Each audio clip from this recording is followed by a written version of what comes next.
हत्येसह विविध गंभीर गुन्ह्यांमध्ये फरार असलेल्या सराईत आरोपीसह त्याच्या 2 साथीदारांना स्थानिक गुन्हे शाखेने चांद बीबी महाल परिसरातून ताब्यात घेतलंय।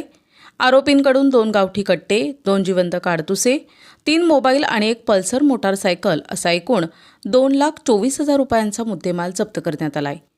25 ऑगस्ट रोजी स्थानिक गुन्हे शाखेचे पथक नगर तालुका पोलीस ठाणे हद्दीत पेट्रोलिंग करत असताना लक्ष्मण उर्फ लखन कासार हा गावठी कट्टा विक्रीसाठी 2 साथीदारांसह चांद बीबी महालाजवळ थांबला असल्याची गोपनीय माहिती मिळाली। त्यानुसार पोलिसांनी सापळा रचून 3 संशयितांना ताब्यात घेतले।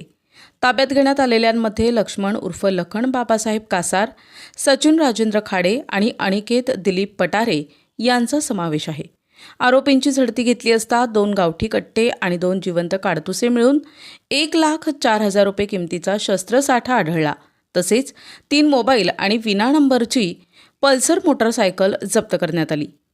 लक्ष्मण उर्फ लखन कासार यांची गुन्हेगारी पार्श्वभूमी तपासली असता त्यांच्यावर अनेक गंभीर गुन्हे दाखल असून मोक्का कायद्यान्वये दाखल गुन्ह्यातही तो फरार असल्याचं समोर आलंय। तसेच उपविभागीय दंडाधिकाऱ्यांनी त्याला 10 जानेवारी 2025 पासून 2 वर्षांसाठी अहिल्यानगर जिल्ह्यातून हद्दपार केले होते। या प्रकरणी नगर तालुका पोलीस ठाण्यात आर्म्स ॲक्ट कलम 3/25 आणि 7 तसेच महाराष्ट्र पोलीस कायदा कलम 142 अन्वये गुन्हा दाखल करण्यात आलाय। पुढील तपास नगर तालुका पोलीस ठाणे करत आहे।